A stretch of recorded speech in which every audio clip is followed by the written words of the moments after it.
Assalamualaikum warahmatullahi wabarakatuh. Selamat pagi. Bertemu kembali dalam pembelajaran bahasa Indonesia. Bagaimana kabarnya hari ini? Bapak harap siswa-siswi sekalian dalam keadaan sehat walafiat dan siap mengikuti pembelajaran kita pada hari ini.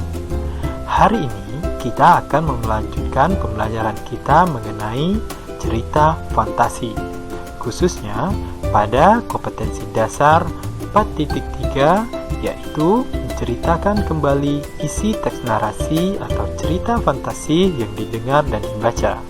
Tentunya diharapkan setelah pembelajaran ini, siswa-siswi sekalian mampu menceritakan kembali isi teks narasi atau cerita fantasi yang didengar dan dibaca.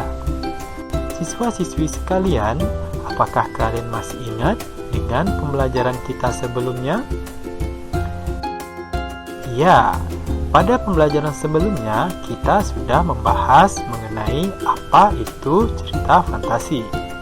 Teks cerita fantasi adalah teks narasi yang dibangun menggunakan alur cerita yang normal, namun memiliki sifat imajinatif dan hayalan semata, sehingga terlihat jelas bahwa unsur yang menonjol dalam cerita fantasi adalah aspek imajinatif dan hayalan semata. Dalam teks cerita fantasi terdapat 3 bagian. Yang pertama, orientasi, yang kedua, komplikasi, dan yang ketiga, resolusi. Di bagian orientasi biasanya berisi pengenalan tokoh, latar, watak tokoh, dan pengenalan konflik.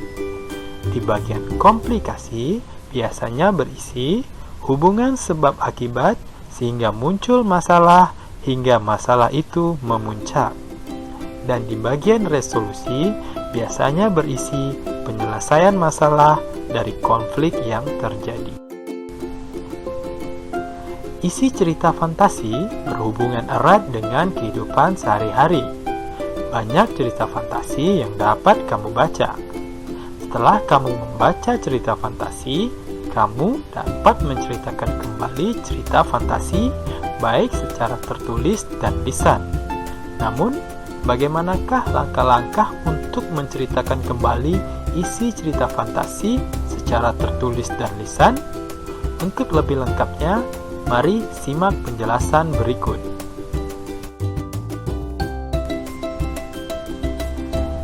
Penyampaian kembali isi cerita fantasi secara tertulis dapat dilakukan dengan beberapa langkah. Yang pertama, membaca cerita fantasi dengan seksama. Yang kedua, menentukan peristiwa-peristiwa yang terdapat dalam cerita fantasi. Dan yang ketiga, mengembangkan peristiwa-peristiwa tersebut menjadi sebuah cerita fantasi dengan kalimat sendiri. Jika langkah-langkah ini dilakukan, maka siswa-siswi sekalian dapat menyampaikan kembali isi cerita fantasi secara tertulis dengan baik dan benar.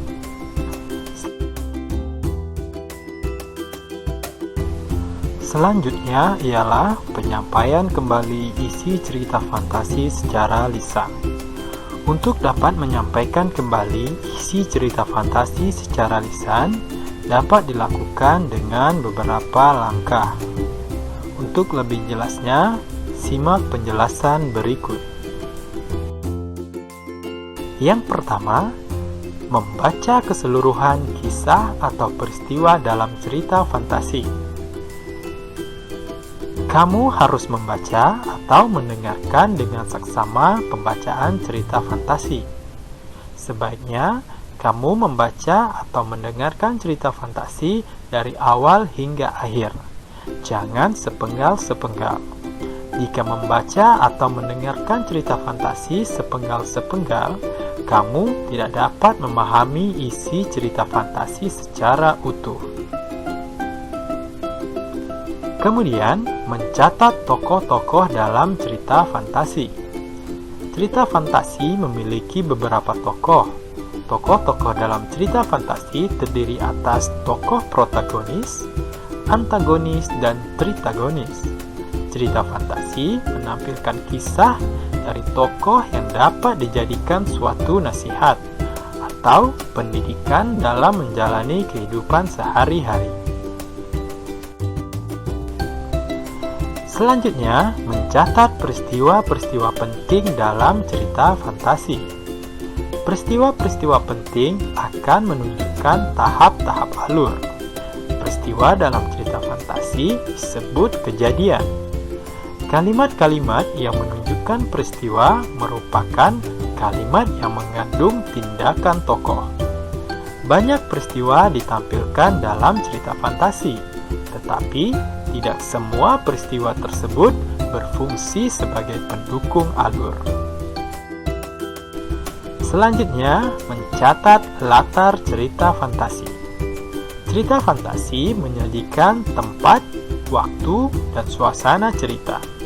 Keterangan tempat dalam cerita fantasi misalnya di kerajaan, di hutan, di laut, dan sebagainya. Sementara itu, keterangan waktu pada cerita fantasi misalnya pada suatu hari, hari Minggu, malam hari, atau pagi hari, bahkan periode sejarah singkat. Dan keterangan suasana misalnya sepi, ramai, sedih, atau gembira. Kemudian, menceritakan kembali cerita fantasi berdasarkan tokoh, peristiwa, dan latar yang telah dicatat. Cerita fantasi yang telah dibaca dapat diceritakan kembali dengan memahami cerita, tokoh, latar, dan peristiwa-peristiwa yang telah dicatat. Ceritakan isi cerita fantasi dengan menggunakan kalimatmu sendiri. Namun, nama, latar, dan peristiwa pada cerita fantasi tidak boleh diubah. Selanjutnya, memperhatikan penampilan dan gerakan tubuh. Cerita fantasi yang telah dibaca dapat diceritakan isinya dengan gaya yang tidak dibuat-buat. Gunakan gerakan tubuh yang lain, seperti wajah, mata, atau lengan, untuk mendukung cerita.